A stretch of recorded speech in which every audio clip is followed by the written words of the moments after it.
ಎಲ್ಲರಿಗೂ ನಮಸ್ಕಾರ. ಲಕ್ಷ್ಮೀ ಸ್ಪರ್ಧಾ ಅಕಾಡೆಮಿಗೆ ತಮ್ಮೆಲ್ಲರಿಗೂ ಸ್ವಾಗತ. ನಾನು ನಿಮ್ಮ ಹಿರಣ್ಣ ಬಂಗಾರಿ ಸರ್. ಇವತ್ತೇನ ನಾವು DSRT ಅಂದ್ರೆ ಗೌರ್ಮೆಂಟ್ ಟೆಕ್ಸ್ಟ್ ಬುಕ್ ಇರುವಂತ ಕಂಟೆಂಟನೇ ಅಂದ್ರೆ ಕಂಟಿನ್ಯೂ ಆಗಿ ಏನಂದ್ರೆ ಪ್ರತಿ ಒಂದು ವರ್ಡ್ ಸಹ ಏನಂದ್ರೆ ಬಿಡ್ಲಾರ್ದಂಗ ಅಂದ್ರೆ ಎಲ್ಲಾ ಎಕ್ಸಾಮ್ಗಳಿಗೆ ಅಂದ್ರೆ ಈಗಾಗಲೇ ಇದು PC ಎಕ್ಸಾಮ್ ಅಂಡ್ PS ಆಗಿರುವಂತದ್ದು, KS ಆಗಿರುವಂತದ್ದು, ಇಲ್ಲಿ ಮತ್ತೆ ಅದರ ಜೊತೆಲಿ ಅಂದ್ರೆ GPTR ಆಗಿರುವಂತದ್ದು, HSTR ಆಗಿರುವಂತದ್ದು, ಇತರೆ ಆಲ್ ಕಾಂಪಿಟೇಷನ್ ಮತ್ತೆ SCD FD C ಗ್ರೂಪ್ಗೆ ಸಂಬಂಧಪಟ್ಟಂತೆ ಇಲ್ಲಿ ಗೌರ್ಮೆಂಟ್ ಟೆಕ್ಸ್ಟ್ ಬುಕ್ ಅಂದ್ರೆ ಇಲ್ಲಿ ಸಮಾಜ ವಿಜ್ಞಾನಕ್ಕೆ ಸಂಬಂಧಪಟ್ಟಂತೆ ಇಲ್ಲಿ ವಿಷಯವೇನೆಂದ್ರೆ ಇಲ್ಲಿ ತಮ್ಮೆಲ್ಲರಿಗೂ ನಮ್ಮ ಲಕ್ಷ್ಮೀ ಸ್ಪರ್ಧಾ ಕಡೆಯಿಂದ ಸರಳವಾದಂತ ರೀತಿಯಲ್ಲಿ ಪ್ರತಿಯೊಂದು ಪದಗಳು ಏನಂದ್ರೆ ಇಡೀ ಸಮಾಜದ ಪುಸ್ತಕ ಗೌರ್ಮೆಂಟ್ ಟೆಕ್ಸ್ಟ್ ಬುಕ್ಗಳಂದ್ರೆ ಇಲ್ಲಿ ಇಂಪಾರ್ಟೆಂಟ್ ಇರುವಂತ ವರ್ಣಗಳೇ ಅಂದ್ರೆ ಇವೇನಂದ್ರೆ ಡೈಮಂಡ್ ಇರುವಂತದ್ದು ನಾವು ಕಾಣ್ತೇವೆ. ಇಲ್ಲಿ ನೋಡ್ರಿ ನಾವು ಇವತ್ತೇನಂದ್ರೆ ನಾವು ಟಾಪಿಕ್ ಆಗಿ ಏನಂದ್ರೆ ಸಾಮಾಜಿಕ ಮತ್ತು ಧಾರ್ಮಿಕ ಸುಧಾರಣಾ ಚಳವಳಿಗಳು ಅಂತೇಳಿ ಮಾಡ್ತಾ ಇದ್ದೀವಿ. ಅಂದ್ರೆ ಇಲ್ಲಿ ಸೋಷಿಯಲ್ ಮೂವ್ಮೆಂಟ್ಸ್ ಅಂದ್ರೆ ರಿಲಿಜನ್ಸ್ ಇಲ್ಲಿ ಏನಂದ್ರೆ ಯಾಕೆ ಈ ಬದಲಾವಣೆಗಳಾದವು ಮತ್ತು ಸಾಮಾಜಿಕ ಸುಧಾರಣೆಗಳನ್ನು ಇಲ್ಲಿ ಸುಧಾರಕರು ಕೈಗೊಂಡ್ರು ಅನ್ನೋದ್ರ ಬಗ್ಗೆ ನಿಮ್ಗೆ ಈಗಾಗಲೇ ಗೊತ್ತಿರುವಂತದೆ. ಬಟ್ ಆದ್ರೆ ಇಲ್ಲಿ ಈ ಬದಲಾವಣೆಗಳು ಯಾಕೆ ಆಗ್ತದೆ ಅಂದ್ರೆ ನಮ್ಮ ಭಾರತದ ದೇಶದಲ್ಲಿ ಪ್ರಮುಖವಾಗಿ ಏನಂದ್ರೆ ಅನಿಷ್ಟ ಪದ್ಧತಿಗಳು, ಈ ಅನಿಷ್ಟ ಪದ್ಧತಿಗಳು ಏನಂದ್ರೆ ಬಾಲ್ಯ ವಿವಾಹ ಆಗಿರುವಂತದ್ದು, ಸತ್ಯ ಪದ್ಧತಿ ಆಗಿರುವಂತದ್ದು, ಮತ್ತೆ ವಿಧವಾ ಪುನರ್ವಿವಾಹಕ್ಕೆ ಅವಕಾಶ ಇಲ್ಲದೆ ಇರುವಂತದ್ದು, ಮತ್ತೆ ಇಲ್ಲಿ ಮೇನ್ ಇಂಪಾರ್ಟೆಂಟ್ ಅಂತಂದ್ರೆ ಸಮಾನತೆ ಇಲ್ಲದೆ ಇರುವಂತದ್ದನ್ನ ಕಾಣಲಾಗ್ತದೆ. ಮತ್ತು ಇವು ಏನಂದ್ರೆ ಮತ್ತು ಬರಬರ್ತೇನೆಂದ್ರೆ ಇಲ್ಲಿ ನಮ್ಮಲ್ಲಿರುವಂತ ವೈಜ್ಞಾನಿಕವಾದಂತ ಒಂದು ಮನೋಭಾವನೆ ಸಹ ಏನಂದ್ರೆ ಇಲ್ಲಿ ನಮಗೆ ಕಾಣುತ್ತದೆ. ಮತ್ತೆ ಇನ್ನೊಂದಂದ್ರೆ ಈ ಸಾಮಾಜಿಕ ಸುಧಾರಣೆಗಳಿಗೆ ಏನಪ್ಪ ಅಂದ್ರೆ ಒಂದು ಪಾಶ್ಚಾತ್ಯರ ಒಂದು ಪ್ರಭಾವ ಸಹ ಇರ್ತದ ಅನ್ನೋದ್ರ ಬಗ್ಗೆ ನಾವು ಇಲ್ಲಿ ನೋಡೋಣ. ಯಾಕಂದ್ರೆ ಸಾಮಾಜಿಕ ಒಂದು ಸುಧಾರಣವಾದಿಗಳು ಅಂದ್ರೆ ಈಗಾಗಲೇ ಯಾರು ಅನ್ನೋದ್ರ ಬಗ್ಗೆ ನಾವೇನಪ್ಪ ಅಂದ್ರೆ ಇದರಲ್ಲಿ ನೋಡೋಣ. ಈಗ ನೋಡ್ರೆ ನೇರವಾದಂತ ಪ್ರಶ್ನೆಗಳಿಗೆ ನಾವು ನೋಡಿದಾಗ ಈ ಸಾಮಾಜಿಕ ಮತ್ತು ಧಾರ್ಮಿಕ ಸುಧಾರಣಾ ಚಳವಳಿ ಯಾಕೆ ಹಮ್ಮಿಕೊಂಡ್ರು ಅನ್ನೋದ್ರ ಬಗ್ಗೆ ಏನಪ್ಪ ಅಂದ್ರೆ ಇಲ್ಲಿ ನಮ್ಮ ಕ್ಲಾಸ್ಗಳ ಮೂಲಕ, ನಮ್ಮ ಯೂಟ್ಯೂಬ್ ಕ್ಲಾಸ್ ಮೂಲಕ ತಮ್ಮೆಲ್ಲರಿಗೆ ಸ್ಪಷ್ಟವಾದಂತ ಮಾಹಿತಿ ಸಿಗ್ತದ. ನೋಡ್ರಿ ಇಲ್ಲಿ ಒಂದನೇ ಪ್ರಶ್ನೆ ನೋಡಿದಾಗ ಯಾವ್ದಂತಂದ್ರೆ ನಾವು ಇಲ್ಲಿ ನೋಡೋಣ ಒಂದೊಂದು ಇಲ್ಲಿ ಈ ಕೆಳಗಿನ ಹೇಳಿಕೆಗಳನ್ನು ಗಮನಿಸಿ ಅಂತ ಹೇಳಿ ಅಂದ್ರೆ ಕೆಲವು ನಾವೇನ್ ಮಾಡೋದು ಹೇಳಿಕೆಗಳಲ್ಲಿ ಆಗಿರುವಂತದ್ದು, ಪ್ರತಿಪಾದನೆ ಆಗಿರುವಂತದ್ದು, ಕಾನೂನು ಕ್ರಮ ಆಗಿರುವಂತದ್ದು, ಕೆಲವು ಸರಳವಾಗಿರುವಂತದ್ದು ಏನಂದ್ರೆ ಈ ಯಾರು ಮಾಡಿಕೆ ಅಂತ ಹೋಗಿರುವಂತದ್ದು ನಾವು ನೋಡ್ತೀವಿ.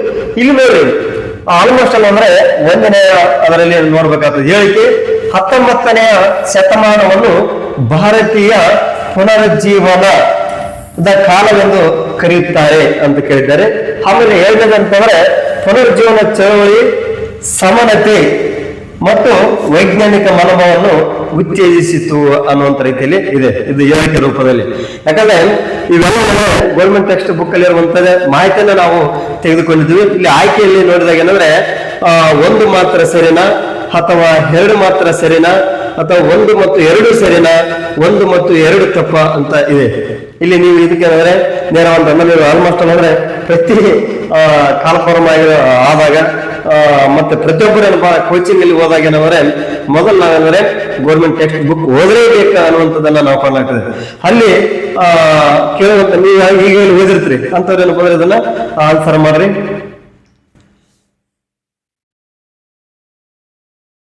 ಓಕೆ, ಅಂದ್ರೆ ನೋಡ್ರಿ ಈ ಕಾಮನ್ ಅಂದ್ರೆ 19ನೇ ಶತಮಾನವನ್ನಂದ್ರೆ ಭಾರತೀಯ ಪುನರ್ಜೀವನದ ಕಾಲವೆಂದು ಸಹ ಏನಂದ್ರೆ ಕರೆಯುವಂಥದ್ದು ನಾವು ಕಾಣಲಾಗ್ತದೆ. ಇದು ಸೇರುತ್ತದೆ.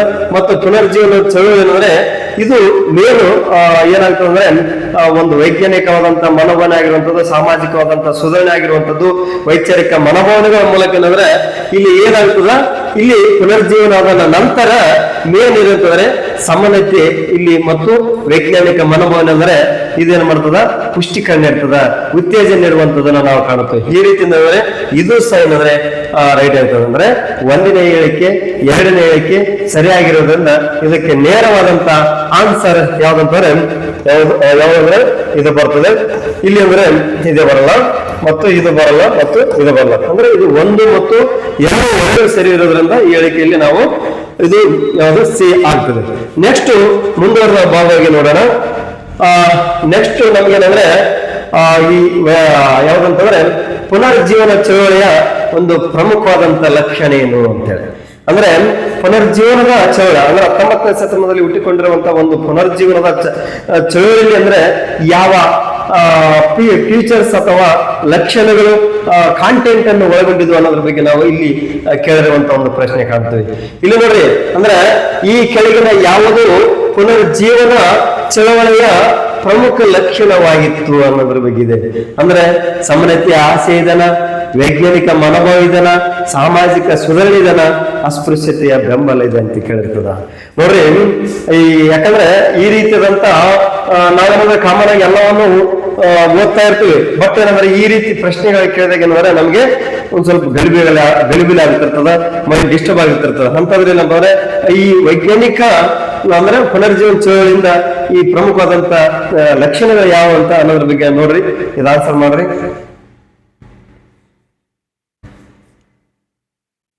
ಓಕೆ, ಅಂದ್ರೆ ಇಲ್ಲಿ ಪುನರ್ಜೀವನ ಚಳವಳಿಯಿಂದ ಏನಂದ್ರೆ ನಮ್ಗೆ ಸಮನತೆ ಉಂಟಾಗ್ತದೆ, ವೈಜ್ಞಾನಿಕ ಭವನ ಉಂಟಾಗ್ತದೆ, ಸಾಮಾಜಿಕ ಸುಧಾರಣೆ ಸೋಷಿಯಲ್ ರಿಫಾರ್ಮ್ಸ್ ಆಗ್ತದೆ.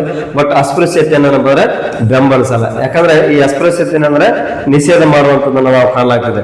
ಈ ರೀತಿಯಿಂದ ಏನಂದ್ರೆ ಪುನರುಜ್ಜೀವನದ ಚಳವಳಿಯ ಪ್ರಮುಖವಾದಂತ ಲಕ್ಷಣಗಳಂತಂದ್ರೆ ಸಮನತೆ, ವೈಜ್ಞಾನಿಕ ಮನೋಭಾವ, ಸಾಮಾಜಿಕ ಸುಧಾರಣೆ ಬರ್ತದೆ. ಇದೇನಂದ್ರೆ ಆನ್ಸರ್ ಬರೋದಿಲ್ಲ.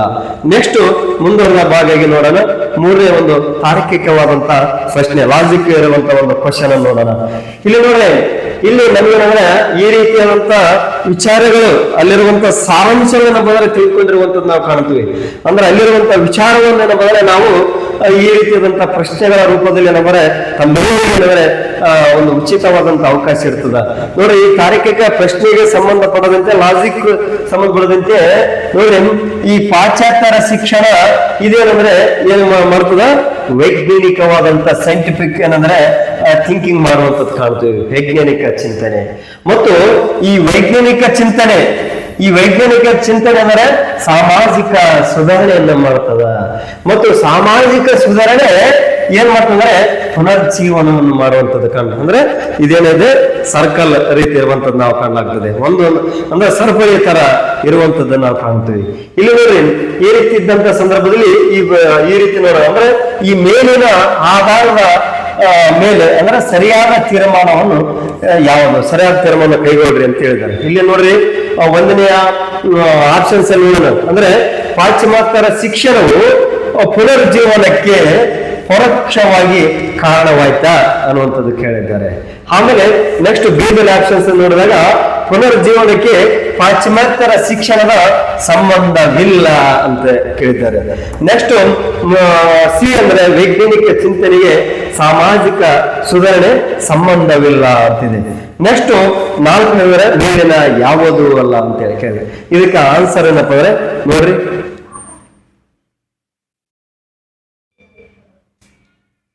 ಅಂದ್ರೆ ಒಂದಕ್ಕೊಂದೇನಂದ್ರೆ ಇಲ್ಲಿ ರಿಲೇಟೆಡ್ ಆಗಿರುವಂತದ್ದು. ಯಾಕಂದ್ರೆ ಎಷ್ಟು ಹೇಳುವಂತ ಮುಂದ ಒಂದಕ್ಕೊಂದು ಡಿಪೆಂಡ್ ಅಪಾನ್ ಆಗಿರುವಂತದ್ದು, ಒಂದರ ಮೂಲಕ ಒಂದೇನೆಂದ್ರೆ ಈ ಬೆಳವಣಿಗೆಯಾಗಿರುವಂತದ್ದನ್ನ ನಾವು ಕಾಣಲಾಗ್ತದೆ. ಚಿಂತನೆಗಳು, ವಿಚಾರಗಳು ಅಂತ ಹೇಳ್ತೀವಿ.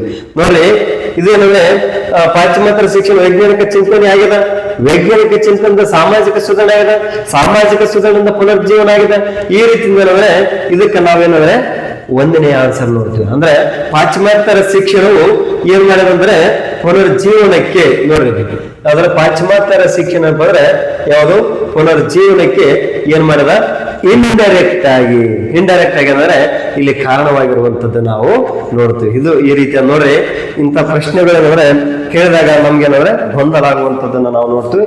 ಇದಕ್ಕೆ ಕ್ಲಿಯರೆನ್ಸ್ ನಾವು ನೋಡ್ಬೇಕಾಗ್ತದೆ.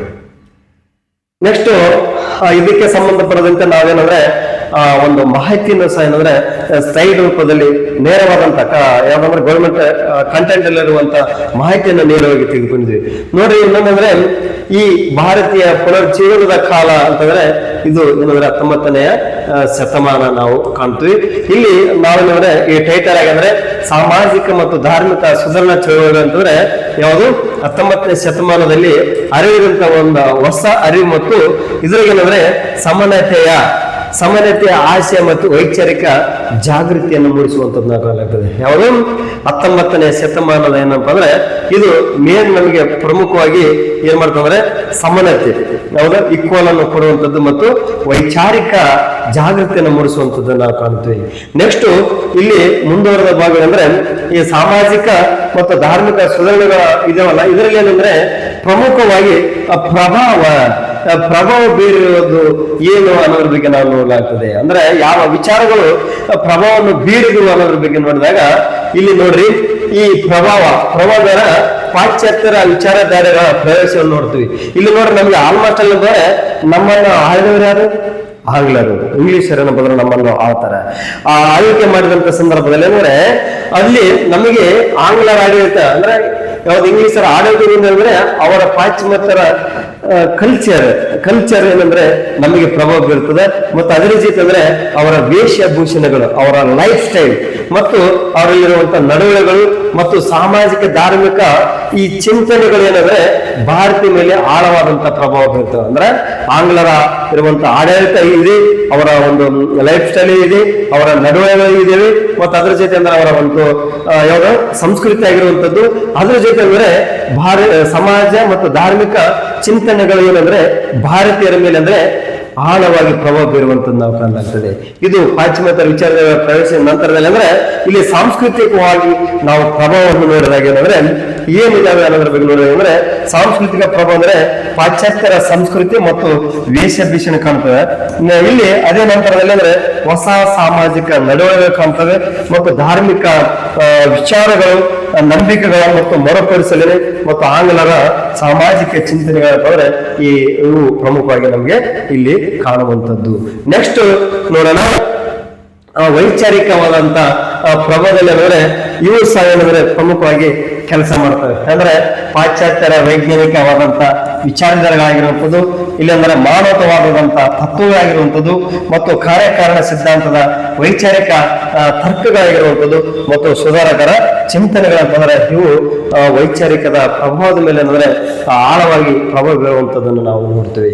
ನೆಕ್ಸ್ಟ್ ಅಂದ್ರೆ ಇಲ್ಲಿ ಮುಂದುವರೆದ ಭಾಗ ಅಂದ್ರೆ ಇಲ್ಲಿ ನೋಡೋಣ, ಯಾಕಂದ್ರೆ ನಮಗೇನ್ ಮಾಡ್ತಾರೆ ಅಂದ್ರೆ ಈಗಾಗಲೇ ಯಾವ್ದಂದ್ರೆ ಆಂಗ್ಲ ಶಿಕ್ಷಣ ಅಥವಾ ಇಂಗ್ಲಿಷ್ ಶಿಕ್ಷಣ ನಿಮ್ಗೇನಂದ್ರೆ ಭಾರತೀಯರಿಗೆ ಕೊಟ್ರೆ ಇಂಗ್ಲಿಷ್ ಶಿಕ್ಷಣ ನೀವು ಪಡೆದುಕೊಂಡ್ರೆ ಏನಂದ್ರೆ ಬ್ರಿಟಿಷರಿಂದ ಏನಂದ್ರೆ ನೀವು ವಿಮೋಚನೆ ಪಡಲಿಕ್ಕೆ ಸುಲಭವಾದಂತ ಮಾರ್ಗ ಅಂತ ಹೇಳಿ ಅಲ್ಲಿ ಡೈರೆಕ್ಟ್ ಆಗಿ ಅವ್ರೇನಂದ್ರೆ ಅವರ ಏನ್ ಮಾಡ್ತಾರ ಅಂದ್ರೆ ಇಂಡೈರೆಕ್ಟ್ ಆಗಿ ತಮ್ಮ ಆಸೆಯನ್ನು ಈಡೇರಿಸಿಕೊಳ್ಳುವಂತದ್ದ ಕಾಲ ಇದೆ. ಅಂದ್ರೆ ವಾಸ್ತವವಾಗಿ ಏನ್ ಮಾಡ್ತಾರೆ ಅಂದ್ರೆ ಇಲ್ಲಿ ನೋಡ್ರಿ ಇವ್ರೇನ್ ಮಾಡ್ತಾರೆ ಪ್ರತಿಪಾದನೆ ಅಂದ್ರೆ ನೀವು ಇಂಗ್ಲಿಷ್ ಶಿಕ್ಷಣವನ್ನು ಪಡ್ಕೊಂಡ್ರೆ ಭಾರತೀಯರೇನಂದ್ರೆ ವಿಮೋಚನೆ ಮಾಡ್ಲಿಕ್ಕೆ ಸುಲಭ ಆಗ್ತದೆ ಅಂತ ಹೇಳ್ತಾರೆ. ಇದು ಹೇಳೋದ ಒಂದು ಅದೇನಂದ್ರೆ ಹೇಳ್ತಾರಲ್ಲ ಅದರಿಂದ ಡೈಲಾಗ್ ಅವ್ರದ್ದು ಒಂದು ವಾಸ್ತವ ಏನಿರ್ತಂದ್ರೆ ವಸಾಹತುಶಾಹಿ ಶಾಹಿ ಏನಂದ್ರೆ ಮಾಡುವಂತದ್ದು ಅವರ ಒಂದು ಸಿದ್ಧಾಂತ ಇರ್ತದ. ಅಂದ್ರೆ ಈ ಮೂಲಕ ಏನಂದ್ರೆ ಇಲ್ಲಿ ನೋಡ್ರಿ ಯಾಕಂದ್ರೆ ಈ ರೀತಿಯಾದಂತ ವೈರುಧ್ಯಗಳನ್ನ ನಾವು ಇಲ್ಲಿ ಕಾಣಲಾಗ್ತದೆ. ಯಾವ್ದಂದ್ರೆ ಇವರಂದ್ರೆ ಬ್ರಿಟಿಷರ್ ಇಂಗ್ಲಿಷ್ ಶಿಕ್ಷಣ ಭಾರತೀಯರ ವಿಮೋಚನೆಗೆ ದಾರಿಯನ್ನು ಪ್ರತಿಪಾದಿಸುತ್ತಲೇ ಅದೇ ವೇಳೆ ವಸಾಹತಿ ಸಿದ್ಧಾಂತವನ್ನ ಭಾರತೀಯ ಮೇಲೆ ಏರಿರುವಂತದನ್ನು ನಾವು ಕಾಣುತ್ತೇವೆ. ಬಟ್ ಏನಂದ್ರೆ ಈ ರೀತಿಯಿಂದ ಏನಂದ್ರೆ ನಮ್ಮನ್ನು ಏನಂದ್ರೆ ಬ್ರಿಟಿಷರು ಆಳ್ವಿಕೆ ಮಾಡಿರುವಂತದನ್ನು ನಾವು ಕಾಣಲಾಗ್ತದೆ. ಆಳ್ವಿಕೆ ಮಾಡಿ ನಮ್ಮ ದೇಶ ಏನಪ್ಪ ಅಂದ್ರೆ ನಿಮ್ಗೆ ಯಾವ ರೀತಿ ನಮ್ಮನ್ನು ಇದು ಮಾಡ್ಯಾರ ಅನ್ನೋದ್ರ ಬಗ್ಗೆ ನಿಮ್ಗೆ ಈಗಾಗಲೇ ಗೊತ್ತಾಗ್ತದೆ. ಅದ್ರ ಜೊತೆ ಅಂದ್ರೆ ಯಾರಂದ್ರೆ ಯಾವುದು ಸಂಪತ್ತಿನ ಸೋರಿಕೆ ಸಿದ್ಧಾಂತ ಸಲಹೆಯಲ್ಲಿ ನೀವು ನೋಡ್ತೀರಿ. ನೆಕ್ಸ್ಟ್ ನೋಡ್ರಿ ವ್ಯಾಖ್ಯಾನಕ್ಕೆ ಸಂಬಂಧಪಡುವಂತೆ ಈ ಪುನರ್ಜೀವನದ ಚಳವಳಿ ಹಂದೆ ಏನು ಅನ್ನೋದ್ರ ಬಗ್ಗೆ ಇಲ್ಲಿ ಒಂದು ಸ್ಲೈಡ್ಗಳ ಮೂಲಕ ತಮ್ಮೆಲ್ಲರಿಗೆ ತಿಳಿಸ್ತಾ ಇದೆ ನೋಡ್ರಿ. ಈ 19ನೇ ಶತಮಾನದಲ್ಲಿ ಈ ಪುನರ್ಜೀವನ ಸಂಬಂಧಪಡದಂತೆ ಇಲ್ಲಿ ವಾಕ್ಯವನ್ನು ನೋಡಿದಾಗ ಯಾವಂದ್ರೆ 19ನೇ ಶತಮಾನದಲ್ಲಿ ಅಂದ್ರೆ ಭಾರತ ಇತಿಹಾಸದಲ್ಲಿ 19ನೇ ಶತಮಾನ ಭಾರತೀಯ ಪುನರ್ಜೀವನದ ಕಾಲವೆಂದು ಸಹ ಏನಂದ್ರೆ ಕರೆಯಲಾಗಿರ್ತದೆ. ನಂತರ ಇಲ್ಲಿ ಅಂದ್ರೆ ಕಾಮನ್ ಹೇಳಿದ್ವಿ ಸಮಾನತೆಯ ಆಸೆಗಳನ್ನು ಸಾರುವಂತ ಹೊಸ ಅರಿವಿ ಈ ಪುನರ್ಜೀವನ ಚಳವಳಿ ಅಂತ ಹೇಳಲಾಗ್ತದೆ. ಅದರ ಜೊತೆಗೆ ಇದನ್ನು ಏನಂದ್ರೆ ಸಾಮಾಜಿಕ ಮತ್ತು ಧಾರ್ಮಿಕ ಚಳವಳಿ ಎಂದು ಸಹ ಏನಂದ್ರೆ ಕರೆಯಲಾಗಿರುವಂತದ್ದನ್ನ ನಾವು ಕಾಣಲಾಗ್ತದೆ. ಇಲ್ಲಿ ನೋಡ್ರಿ ನಂತರದಲ್ಲಿ ಅಂದ್ರೆ ಮುಂದುವರೆದ ಭಾಗಿಯಾಗಿ ಈ ಸಾಮಾಜಿಕ ಮತ್ತು ಧಾರ್ಮಿಕ ಇಲ್ಲಿ ಪ್ರಮುಖವಾದಂತಹ ಶಿಲ್ಪಿಗಳು ಯಾರು ಬರ್ತಾರ ಅನ್ನೋದ್ರ ಬಗ್ಗೆ ಇಲ್ಲಿ ನಾವು ಸ್ಲೈಡ್ಗಳ ಮೂಲಕ ನೋಡಲಾಗ್ತದೆ. ಇಲ್ಲಿ ಕಾಮನ್ಗೆ ಅಂದ್ರೆ ರಾಜರಾಮ್ ಮೋಹನ್ ರಾಯ್ ಬರ್ತಾರೆ, ಮತ್ತೆ ನಂತರದಲ್ಲಿ ಅಂದ್ರೆ ಜ್ಯೋತಿಬಾ ಫುಲೆ ಬರ್ತಾರೆ, ಮತ್ತೇನಂದ್ರೆ ಮಹಾದೇವ್ ಗೋವಿಂದರಾಣಿ ಬರ್ತಾರೆ. ಮತ್ತು ಇಲ್ಲಿ ನಂತರವಾದಂತ ರೀತಿಯಲ್ಲಿ ಮುಂದೆ ನೋಡ್ಕೊಂತ ಹೋಗೋಣ. ಇಲ್ಲಿ ನೋಡ್ರಿ, ಇಲ್ಲಿ ಪ್ರಮುಖ ಪುನರ್ಜೀವನದ ಶಿಲ್ಪಿಗಳು ಅಂತೇಳಿ ನೋಡಿದಾಗ ಯಾರು ಅಂದ್ರೆ ಪ್ರಮುಖವಾಗಿ ಯಾರು ಬರ್ತಾರೆ ಅಂದ್ರೆ ರಾಜರಾಮ್ ಮೋಹನ್ ರಾಯ್. ಯಾರು? ರಾಜರಾಮ್ ಅಂದ್ರೆ ರಾಮ್ ಮೋಹನ್ ರಾಯ್ ಅಂತೇಳಿ ಬರ್ಲಾಗ್ತದೆ. ಅಂದ್ರೆ ರಾಜ್ಯ ಅಂತ ನಿಮ್ಗೆ ಈಗಾಗಲೇ ಗೊತ್ತಿರುವಂತ ಮುಂದಿನ ಸ್ಲೈಡ್ಗಳಲ್ಲಿ ನೋಡೋಣ. ಇಲ್ಲಿ ಪುನರ್ಜೀವನದ ಶಿಲ್ಪಿಗಳು ಅಂದ್ರೆ ಇವ್ರು ಏನ್ ಮಾಡ್ತಾರೆ ಅಂದ್ರೆ ಇಲ್ಲಿ ಸಮಾಜದ ಹಿನ್ನೆಲೆಯಲ್ಲಿ ಹಲವಾರು ಮಾನವರು ಏನ್ ಮಾಡ್ತಾರೆ ಸಾಮಾಜಿಕ ಸುಧಾರಣೆಗಾಗಿ ಶ್ರಮಿಸಿರುವಂತದ್ದು ನಾವು ಕಾಣಲಾಗ್ತದೆ. ಇಲ್ಲಿ ಏನ್ ಮಾಡ್ತಾರೆ, ಪ್ರತಿಯೊಬ್ಬರು ತಮ್ಮದಾದಂತ ತಮ್ಮದಾದಂತ ನಿಲ್ಲಿಸಿರುವಂತಹ ಪ್ರಾಂತ್ಯದಲ್ಲಿ ಈಗಾಗಲೇ ಅನಿಷ್ಟ ಪದ್ಧತಿಗಳಾಗಿರುವಂತದ್ದು, ಶೋಷಣೆ ಆಗಿರುವಂತದ್ದು, ಅಸಮಾನತೆ ಆಗಿರುವಂತ ಅವೆಲ್ಲ ಏನಂದ್ರೆ ಅವರಲ್ಲಿ ಅಂದ್ರೆ ಮೈಂಡ್ ಅಲ್ಲಿ ಸೇವ್ ಇರುವಂತದ್ದು ನಾವು ಕಾಣಲಾಗ್ತದೆ. ಮತ್ತು ಅದರ ಜೊತೆ ಅಂದ್ರೆ ಸಮುದಾಯ ಮತ್ತು ಸಿದ್ಧಾಂತದ ಮೂಲಕ ಬದಲಾವಣೆಗಳ ಬೀಜವನ್ನು ಬಿತ್ತಿರುವಂತದ್ದು ನಾವು ಇಲ್ಲಿ ಕಾಣ್ತೀವಿ. ಇವರಂದ್ರೆ ರಾಮೋಹನ್ ರಾಯ್ ಇವರು ಏನ್ ಮಾಡ್ತಾರೆ ಅಂದ್ರೆ ಪುನರ್ಜೀವನದ ಶಿಲ್ಪಿಗಳು ಮತ್ತು ಆಧುನಿಕ ಯುಗವಾಗಿ ಇವರು ಸಹ ಅಂದ್ರೆ ಈ ಪ್ರೀತಮರಾಗಿರ್ತಾರೆ. ಇಲ್ಲಿ ಇವರೇನಂದ್ರೆ ಬ್ರಹ್ಮ ಸಮಾಜ ಅಂತೇಳಿ, ಬ್ರಹ್ಮ ಸಮಾಜ ಅಂದ್ರೆ ಈಗಾಗಲೇ ನಿಮ್ಗೆ ಗೊತ್ತಿರುವಂತ 1828ರಲ್ಲಿ ಸ್ಥಾಪನೆ ಮಾಡ್ತಾರೆ. ಇಲ್ಲಿ ಅಂದ್ರೆ ಬಂಗಾಳದಲ್ಲಿ ಸ್ಥಾಪನೆ ಮಾಡ್ತಾರೆ. ಇವರೇನಂದ್ರೆ ಆಧುನಿಕ ಭಾರತೀಯ ಪುನರ್ಜೀವನದ ಪ್ರೀತಮ ಅಂತೇಳಿ ಹೇಳ್ತಾರೆ. ಮತ್ತು ಅದ್ರ ಜೊತೆ ಅಂದ್ರೆ ಇವ್ರು ಏನ್ ಮಾಡ್ತಾರೆ ಅಂದ್ರೆ ಸತಿ ಪದ್ಧತಿ ವಿರುದ್ಧ ಏನ್ ಮಾಡ್ತಾರೆ ಹೋರಾಟ, ಮತ್ತು ಅದ್ರ ಜೊತೆ ಏಕ ದೇವೋಪಾಸನೆ ಪ್ರತಿಭಾ ಅಂದ್ರೆ ದೇವರು ಒಬ್ಬರನ್ನೇ ಪೂಜೆ ಮಾಡ್ಬೇಕು ಅನ್ನುವಂಥದ್ದು ಇವರ ಒಂದು ಪ್ರತಿಪಾದನೆ ಆಗಿರ್ತದೆ. ಮತ್ತು ಸತಿ ಪದ್ಧತಿ ವಿರುದ್ಧ ಅಂದ್ರೆ ಇವರು ಹೋರಾಟ ಮಾಡ್ತಾರೆ. ಸತಿ ಪದ್ಧತಿ ಏನಂದ್ರೆ ನಿಷೇಧ ಮಾಡಿದ್ರು ಸಹ ಏನಂದ್ರೆ 1829ರಲ್ಲಿ ನಾವು ಕಾಣುತ್ತೀವಿ. ನಂತರ ಯಾರು ಬರ್ತಂದ್ರೆ ಪುನರ್ಜೀವನದ ಶಿಲ್ಪಿಗಳಲ್ಲಿ ಪ್ರಮುಖವಾಗಿ ಮತ್ತೆ ಬರುವಂತಾರೆ ಯಾರಪ್ಪ ಅಂದ್ರೆ ದಯಾನಂದ ಸರಸ್ವತಿ. ಈ ದಯಾನಂದ ಸರಸ್ವತಿ ಅವರು ಸಹ ಏನಂದ್ರೆ ಇವರ ಬಗ್ಗೆ ಸಹ ನೋಡಿದಾಗ ಇವ್ರು ಏನಂದ್ರೆ ಆರ್ಯ ಸಮಾಜವನ್ನ ಏನ್ ಮಾಡ್ತಾರ ಸ್ಥಾಪನೆ ಮಾಡ್ತಾರ. ಅದ್ರ ಜೊತೆ ಅಂದ್ರೆ ಇವರ ಒಂದು ಕರಿ ಏನಪ್ಪ ಅಂದ್ರೆ ವೇದಗಳಿಗೆ ಹಿಂತಿರುಗಿ ಅಂತೇಳಿ ಹೇಳತ್ತೆ. ಅಂದ್ರೆ ವೇದಗಳಿಗೆ ಮರಳುವ ಕರಿಯನ್ನು ನೀಡುತ್ತೆ. ಇವ್ರು ಏನ್ ಮಾಡ್ತಾರೆ, ಇವರು ಸಹ ಏನಂದ್ರೆ ಮೂರ್ತಿ ಪೂಜೆ ಅಂದ್ರೆ ಇವರು ಏನಂದ್ರೆ ಮೂರ್ತಿ ಪೂಜೆ ಮತ್ತು ಜಾತಿ ವ್ಯವಸ್ಥೆಯ ಅಂದಾಚಾರಗಳ ವಿರುದ್ಧ ಏನಂದ್ರೆ ಇವರು ವೈಚಾರಿಕವಾಗಿ ಏನಂತಾರೆ ಸುಧಾರಣೆಗೆ ಶ್ರಮಿಸಿರುವಂತ ವ್ಯಕ್ತಿ ಯಾರಂದ್ರೆ ದಯಾನಂದ ಸರಸ್ವತಿ. ಅಂದ್ರ ಅವರು ಏನೇನ ಕಾಂಟೆಂಟ್ ಹೇಳಿದ್ರೆ ಅನ್ನೋದ್ರ ಬಗ್ಗೆ ನಿಮಗೆ ಇಲ್ಲಿ ಏನಂದ್ರೆ ಮೈಂಡ್ ಇಟ್ಟಿರ್ಬೇಕಾಗ್ತದೆ. ನೆಕ್ಸ್ಟ್ ಯಾರು ಬರ್ತಂದ್ರೆ ಮಹಾದೇವ ಗೋವಿಂದರಾನಡೆ ಅವರ ಸಹ ಅಂದ್ರೆ ಈ ಪ್ರಾರ್ಥನಾ ಸಮಾಜ ಮತ್ತು ಇವ್ರೇನಂದ್ರೆ ಒಂದು ಮಹಾರಾಷ್ಟ್ರದಲ್ಲಿ ಏನಂದ್ರೆ ಈ ಪ್ರಾರ್ಥನಾ ಸಮಾಜಕ್ಕೆ ಸಂಬಂಧಪಟ್ಟಂತೆ ಅಲ್ಲಿ ಯಾರ್ಯಾರ ಒಂದು ರಕ್ಷಣೆ ಮಾಡಿದ್ರು ಅನ್ನೋದ್ರ ಬಗ್ಗೆ ನೋಡಲಾಗ್ತದೆ. ಈ ಪ್ರಾರ್ಥನಾ ಸಮಾಜ ಸ್ಥಾಪನೆಗೆ ಸಂಬಂಧಪಟ್ಟಂತೆ ಯಾರ ಆತ್ಮಾರಾಮ್ ಪಾಂಡುರಂಗ ಹೆಗಡೆ ಸಹ ಏನವರಿಗೆ ಗೊತ್ತಿರುವಂತದ್ದು. ಇಲ್ಲಿ ಇವರು ಆ ಪ್ರಾರ್ಥನಾ ಸಮಾಜವನ್ನು ಮುಂದುವರಿಸ್ತಾರೆ. ಮತ್ತು ಇದು ಇಲ್ಲಿ ಅಂದ್ರೆ ಮಹಾರಾಷ್ಟ್ರದಲ್ಲಿ ಇರುವಂತದ್ದನ್ನ ಕಾಣಲಾಗ್ತದೆ. ಇಲ್ಲಿ ಏನಂದ್ರೆ ಕಾಮನ್ ಆಗಿ ಸಾಮಾಜಿಕ ಸುಧಾರಣೆ ಮತ್ತು ಮಹಿಳೆಯರ ಶಿಕ್ಷಣ ಮತ್ತು ಆರ್ಥಿಕ ಚಿಂತನೆಗಳಿಗೆ ಏನಂದ್ರೆ ಇಲ್ಲಿ ಮಿತವಾಗ ಆಗಿರುವಂತ ನಾಯಕ ಯಾರಪ್ಪ ಅಂದ್ರೆ ಮಹಾದೇವ ಗೋವಿಂದ ರಾನಡೆ ಬರ್ತಾರೆ. ಮತ್ತೆ ಈಗಾಗಲೇ ಗೊತ್ತಲ್ಲ ನಿಮ್ಗೆ ಅಂದ್ರೆ ಆತ್ಮ ಸಮಾಜ ಅಂದ್ರೆ ಆತ್ಮಾರಾಮ್ ಪಾಂಡುರಂಗ ಹೆಗಡೆ ಅಂದ್ರೆ ಇವರು ಸ್ಥಾಪನೆ ಮಾಡಿರುವಂತ ವ್ಯಕ್ತಿ ಆಗಿರ್ತಾರೆ. ನೆಕ್ಸ್ಟ್ ಮುಂದುವರೆದ ಭಾಗ ನೋಡೋಣ. ನೆಕ್ಸ್ಟ್ ಜ್ಯೋತಿಬಾ ಫುಲೆ. ಈ ಜ್ಯೋತಿಬಾ ಫುಲೆ ಅವರು ಏನಂದ್ರೆ ಇವರು ಸಹ ಅಂದ್ರೆ ಯಾರು ಡಾಕ್ಟರ್ BR ಅಂಬೇಡ್ಕರ್ ಅವರಿಗೆ ಏನಂದ್ರೆ ಇವರು ಒಂದು ಮಾರ್ಗದರ್ಶಕರಾಗಿ ಇರ್ತಾರೆ. ಯಾರಪ್ಪ ಅಂದ್ರೆ ಡಾಕ್ಟರ್ BR ಅಂಬೇಡ್ಕರ್ ಅವರಿಗೆ ಮಾರ್ಗದರ್ಶನವಾದಂತ ವ್ಯಕ್ತಿ ಯಾರಂದ್ರೆ ಜ್ಯೋತಿಬಾ ಫುಲೆ ಅವರು ಏನಂದ್ರೆ ಇವರ ಒಂದು ತತ್ವಗಳ ಅನುಗುಣವಾಗಿ ಏನಪ್ಪ ಅವರು ಮುಂದುವರಿಸಿರುವಂತದ್ದು ನಾವು ಕಾಣ್ತೀವಿ. ಈ ಜ್ಯೋತಿಬಾ ಫುಲೆ ಅವರು ಏನಪ್ಪ ಇವರು ಯಾವ್ದಂದ್ರೆ ಸತ್ಯ ಶೋಧಕ ಸಮಾಜ ಕಟ್ತಾರೆ. ಇಲ್ಲಿ ಎಲ್ಲಿಯಪ್ಪ ಅಂದ್ರೆ ಇವರ ಲೊಕೇಶನ್ ಮಹಾರಾಷ್ಟ್ರದಲ್ಲಿ ಕಾಣ್ತೀವಿ. ಇವರು ಏನಂದ್ರೆ ಪ್ರಮುಖವಾಗಿ ಅಂದ್ರೆ ಜಾತಿಯ ಯಾವುದು ಜಾತಿಯ ದಬ್ಬಾಳಿಕೆ ಆಗಿರುವಂತದ್ದು ಮತ್ತು ಅಸ್ಪೃಶ್ಯತೆಯ ವಿರುದ್ಧ ಹೋರಾಡಿ ಮತ್ತು ಬಾಲಕಿಯರ ಶಿಕ್ಷಣಕ್ಕಾಗಿ ಮೊದಲನೇ ಶಾಲೆಗಳನ್ನು ಸ್ಥಾಪಿಸಿದಂತ ಸಮಾಜ ಸುಧಾರಕರಲ್ಲಿ ಎಂಬುದರ ಜ್ಯೋತಿಬಾ ಫುಲೆ ಅವರ ಇಲ್ಲಿ ನಾವು ಕಾಣಲಾಗ್ತದೆ. ಅದೇ ರೀತಿಯಾಗಿ ಅಂದ್ರೆ ಇವರ ಯಾರಂತಾರೆ ಭಾರತ ಮೊದಲ ಶಿಕ್ಷಕಿ ಸಾವಿತ್ರಿಬಾಯಿ ಫುಲೆ ಅವರೆಲ್ಲ ಇವರಿಗೆ ಏನಂದ್ರೆ ಸಹಕಾರವನ್ನು ನಿಂತು ಇಲ್ಲಿ ಹಲವಾರು ರೀತಿಯಾದಂತಹ ಸುಧಾರಣೆಗಳು ಮಾಡಿರುವಂತ ಸಹ ನಿಮ್ಗೆ ಗೊತ್ತಿರುವಂತದ್ದೇ. ಮತ್ತು ನೆಕ್ಸ್ಟ್ ಅಂದ್ರೆ ಯುವಕರನ್ನು ಬಡದಿಗೆ ಎಬ್ಬಿಸಿ ಯುವಕರಿಗೆ ಏನಂದ್ರೆ ಪ್ರಚನೆ ನೀಡಿದಂತ ವ್ಯಕ್ತಿ ಯಾರಂದ್ರೆ ಸ್ವಾಮಿ ವಿವೇಕಾನಂದರೇ ಬರ್ತಾರೆ. ಇವಾಗ ಸ್ವಾಮಿ ವಿವೇಕಾನಂದರ ಅಂದ್ರೆ ಇವರು ಸಹ ಅಂದ್ರೆ ಸಮಾಜದಲ್ಲಿ ಆಗಿರುವಂತಹ ಅನಿಷ್ಟ ಪದ್ಧತಿಗಳ ವಿರುದ್ಧ ಇವರು ಸಹ ಏನಂದ್ರೆ ಹೋರಾಟ ಮಾಡಿರುವಂತದ್ದು, ಜನರಲ್ಲಿ ಜಾಗೃತಿ ಮೂಡಿಸಿರುವಂತಹ ವ್ಯಕ್ತಿ ಯಾರಪ್ಪ ಅಂದ್ರೆ ಸ್ವಾಮಿ ವಿವೇಕಾನಂದರ ಕಾಲಾಗ್ತದೆ. ಇವರು ಸಹ ಏನಂದ್ರೆ ರಾಮಕೃಷ್ಣ ಮಿಷನ್ ಸ್ಥಾಪನೆ ಆಗಿರುವಂತ ಅದರಲ್ಲಿ ಏನಂದ್ರೆ ಇವರು ತಮ್ಮದಾದಂತ ಯಾವ್ದಂದ್ರೆ ವೇದಾಂತ ತತ್ವಗಳನ್ನು ಏನ್ ಮಾಡ್ತಾರೆ ವಿಶ್ವ ಮಟ್ಟಕ್ಕೆ ಕೊಂಡೊಯ್ತಾರೆ. ಮತ್ತು ಅದ್ರ ಜೊತೆ ಅಂದ್ರೆ ಈಗಾಗಲೇ ಚಿಕಾಗೋ ಸಮ್ಮೇಳನದಲ್ಲಿ ಅಂದ್ರೆ ನೀವು ನೋಡ್ತಾರೆ ಅಲ್ಲಿ ಅಂದ್ರೆ ಈಗಾಗಲೇ ಅವರ ಒಂದು ಸಂದೇಶಗಳು ತಮ್ಮೆಲ್ಲರಿಗೆ ಗೊತ್ತಿರುವಂತದನ್ನ ಕಾಣ್ತೀವಿ. ಅದೇ ರೀತಿಯಾಗಿ ಇಲ್ಲಿ ಸೇವೆ ಮತ್ತು ಮಾನವತ್ವದ ಮೂಲಕ ಆಧ್ಯಾತ್ಮಿಕ ಜಾಗೃತಿಯನ್ನು ಮೂಡಿಸಿದಂತ ಸನ್ಯಾಸಿ ಅಂತಂದ್ರೆ ಯಾರು ಸ್ವಾಮಿ ವಿವೇಕಾನಂದರನ್ನು ನಾವು ಕಾಣಲಾಗುತ್ತದೆ. ನೆಕ್ಸ್ಟ್ ಮುಂದುವರೆದ ಭಾಗವಾಗಿ ಯಾರ ಹನಿ ಬೆಸೆಂಟ್ ಇವರು ಸಹ ಅಂದ್ರೆ ಸಮಾಜದಲ್ಲಿ ಈಗಾಗಲೇ ತಮ್ಮದಾದಂತ ಒಂದು ಸಂಸ್ಥೆಯನ್ನು ಕಟ್ತಾರೆ. ಯಾರು ಹನಿ ಬೆಸೆಂಟ್ ಯಾವ್ದಪ್ಪ ಅಂದ್ರೆ ಥಿಯಾಸಫಿಕಲ್ ಸೊಸೈಟಿಯನ್ನು ಸ್ಥಾಪನೆ ಮಾಡ್ತಾರೆ. ಇವರು ಯಾವ ದೇಶದವರಪ್ಪ ಅಂದ್ರೆ ಐರಿಷ್ ಮೂಲದ ಚಿಂತಕರಾಗಿರುವಂತದ್ದು ನಾವು ಕಾಣ್ತೀವಿ. ಅದೇ ರೀತಿ ಇವರು ಏನಂದ್ರೆ ಭಾರತದಲ್ಲಿ ಅಂದ್ರೆ ಭಾರತೀಯರ ಶಿಕ್ಷಣ ಮತ್ತು ಸ್ವರಾಜ್ಯ ಚಳವಳಿಗೆ ಏನಂದ್ರೆ ಬೆಂಬಲ ನೀಡುವುದರ ಜೊತೆಯಲ್ಲಿ ಯಾವ್ದು ಮಾಡ್ತಾರೆ ಅಂದ್ರೆ ಓಮ್ ರೂಲ್ ಚಳವಳಿ ಏನಪ್ಪ ಅಂದ್ರೆ ಇವರ ನೇತೃತ್ವವನ್ನು ವಹಿಸಿರುವಂತ ಮಹಿಳೆ ಯಾರಂತಾರೆ ಹನಿ ಬೆಸೆಂಟ್ ಅವರು ಬರ್ತಾರೆ. ನಂತರ ಏನಂದ್ರೆ ಯಾರು ಮುಸ್ಲಿಮ್ಸಿನ ನಾಯಕ ಮುಸ್ಲಿಂ ಪ್ರತಿನಿಧಿಯಾಗಿ ಯಾರಂದ್ರೆ ಸೈಯದ್ ಅಹಮದ್ ಖಾನ್ ಅವರು ಬರ್ತಾರೆ.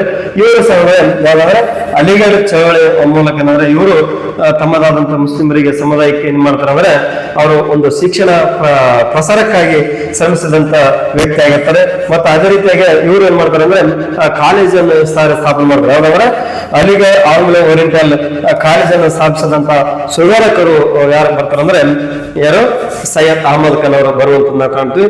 ನೆಕ್ಸ್ಟ್ ಮುಂದುವರೆದ ಭಾಗವಾಗಿ ಇಲ್ಲಿ ನೋಡೋಣ. ಇನ್ನೊಂದೇನಂದ್ರೆ ಈ ಸ್ಲೈಡ್ಗಳ ಮೂಲಕ ಅಂದ್ರೆ ಈ ಗೌರ್ಮೆಂಟ್ ಇರುವಂತ ಟೆಕ್ಸ್ಟ್ ಬುಕ್ ಅಲ್ಲಿ ಇರುವಂತ ಮಾಹಿತಿ ಇರುವಂತದ್ದನ್ನು ನಾವು ನೋಡ್ತೀವಿ.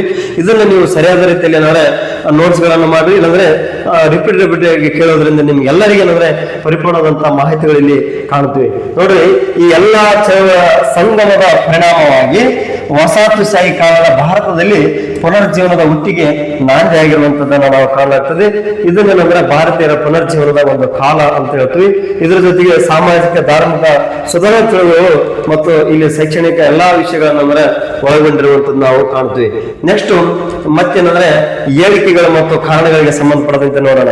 ಅಂದ್ರೆ ಇಲ್ಲಿ ರಾಜರಾಮ್ ಮೋಹನ್ ಅವರಿಗೆ ಸಂಬಂಧಪಟ್ಟಂತೆ ಇಲ್ಲಿ ನಾವು ಒಂದು ಮಾಹಿತಿ ಈ ರೀತಿಯಾದಂತ ಹೇಳಿಕೆಗಳ ರೂಪದಲ್ಲಿ ನೋಡೋಣ. ಇನ್ನೊಂದಂದ್ರೆ ಯಾವ್ದಂದ್ರೆ ಹೇಳಿಕೆ ಯಾರಂದ್ರೆ ರಾಜರಾಮ್ ಮೋಹನ್ ರಾಯ್. ಅಂದ್ರೆ ರಾಜರಾಮ್ ಮೋಹನ್ ರಾಯ್ ಅನ್ನೋದ್ರೆ ಪೂರ್ವ ಮತ್ತು ಪಾಶ್ಚಾತ್ಯ ಚಿಂತನೆಗಳ ಸಮನ್ವಯದ ಪ್ರತಿನಿಧಿಯಾಗಿರ್ತಾರೆ. ಅಂದ್ರೆ ಈಗಾಗಲೇ ಅಂದ್ರೆ ಇವರು ಆಂಗ್ಲ ಶಿಕ್ಷಣವನ್ನು ಪಡೆದಂತ ವ್ಯಕ್ತಿಯಾಗಿರ್ತಾರೆ. ಮತ್ತು ಅದ್ರ ಜೊತೆಗೆ ಅಂದ್ರೆ ಈಗಾಗಲೇ ಪಾಶ್ಚಾತ್ಯರ ಚಿಂತನೆಗಳ ಒಂದು ಸಮನ್ವಯದ ಪ್ರತಿನಿಧಿಯಾಗಿರುವಂತ ವ್ಯಕ್ತಿ ಏನಪ್ಪ ರಾಜರಾಮ್ ಮೋಹನ್ ರಾಯ್ ಬರ್ತಾರೆ. ಇಲ್ಲಿ ಹೇಳಿಕೆ ಇದೆ. ನೆಕ್ಸ್ಟ್ ಏನಪ್ಪ ಈ ಕಾರಣವನ್ನು ನೋಡಿದಾಗ ಅವರು ಭಾರತೀಯ ಮತ್ತು ಪಾಶ್ಚಾತ್ಯ ಧರ್ಮ ಮತ್ತು ತತ್ವಶಾಸ್ತ್ರ ಮತ್ತು ಭಾಷೆಗಳಲ್ಲಿ ಆಳವಾದಂತ ಜ್ಞಾನವನ್ನು ಹೊಂದಿದ್ರು ಅಂತ ಹೇಳಿದೆ. ಅಂದ್ರೆ ಇಲ್ಲಿ ಹೇಳಿಕೆ ಮತ್ತು ಕಾರಣಗಳನ್ನು ನೋಡಿದಾಗ ಇಲ್ಲಿ ನೋಡಿದೆ ಏನಪ್ಪಾ ಅಂದ್ರೆ ಎ ಮತ್ತು 6 2 ಸರಿ, ಎ ಸರಿಯಾದ ವಿವರಣೆ ಮತ್ತು ಎ ಮತ್ತು 6 2 ಸರಿ, ಆದ್ರೆ 6 ಸರಿಯಾದ ವಿವರಣೆ ಮತ್ತು ಸಿ ಆಪ್ಷನ್ಸ್ ನೋಡಿದಾಗ ಎ ಸರಿ 6 ತಪ್ಪು ಅಂತಿದೆ, ಡಿದಾಗ ಎ ತಪ್ಪು 6 ಸರಿ ಇದೆ. ಇದಕ್ಕೆ ಆನ್ಸರ್ ನೋಡ್ರಿ.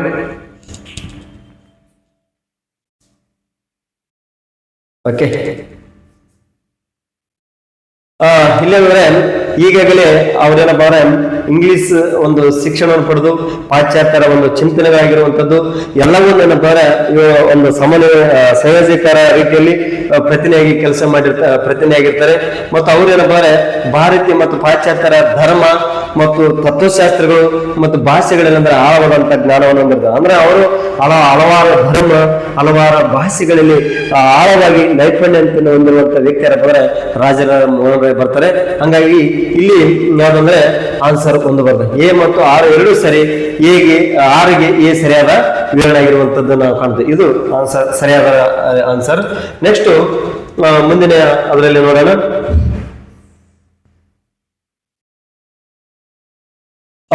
ಮತ್ತೆ ಅದಕ್ಕೆ ಸಂಬಂಧಪಟ್ಟಂತೆ ಇಲ್ಲಿ ರಾಜರಾಮ್ ಅವರಿಗೆ ಸಂಬಂಧಪಟ್ಟಂತೆ ನಾವು ಇಲ್ಲಿ ನೋಡಿದಾಗ ಇವರ ಒಂದು ರಾಜರಾಮ್ ಎಷ್ಟು 1772ರಲ್ಲಿ ಜನರಾಗ್ತದೆ. ಇಲ್ಲಂದ್ರೆ ಬಂಗಾಳ ರಾಜ್ಯದ ರಾಜನಗರದಲ್ಲಿ ಆಗಿರ್ತಾರೆ. ಇದನ್ನೇನಂದ್ರೆ ಭಾರತೀಯರ ಒಂದು ಪುನರ್ಜೀವನದ ಕಾಲ ಅಂತ ಹೇಳಲಾಗ್ತದೆ. ಇಲ್ಲಿ ರಾಜರಾಮ್ ಮೋಹನ್ ರಾಯ್ ಅವರು ಇವ್ರು ಏನ್ ಮಾಡ್ತಾರೆ, ಬ್ರಹ್ಮ ಸಮಾಜ ಸ್ಥಾಪನೆ ಮಾಡ್ತಾರೆ 1828. ಅದರ ಬಗ್ಗೆ ನಿಮಗೆ ಮಾಹಿತಿ ಇದೆ. ಇವ್ರಿಗೆ ಅಂದ್ರೆ ನಾವು ಎಸ್ಪೆಷಲ್ ಆಗಿ ಇವರೇನಂದ್ರೆ ಭಾರತೀಯ ಪುನರ್ಜೀವನದ ಪೀತಾಮಹ, ಅಂದ್ರೆ ಭಾರತೀಯ ಪುನರ್ಜೀವನದ ಪೀತಮ ಅಂತ ಹೇಳುವಂಥದ್ದು. ಭಾರತೀಯ ಪುನರ್ಜೀವನದ ಯಾರು ಧ್ರುವತಾರೆ ಅಂತೇಳಿ ಇಲ್ಲಿ ಪ್ರಮುಖ ಅಂದ್ರೆ ಇಲ್ಲಿ ನಮೂದಿಸಿರುವಂತ ಕಾಣುತ್ತದೆ. ಅಂದ್ರೆ ಪುನರ್ಜೀವನದ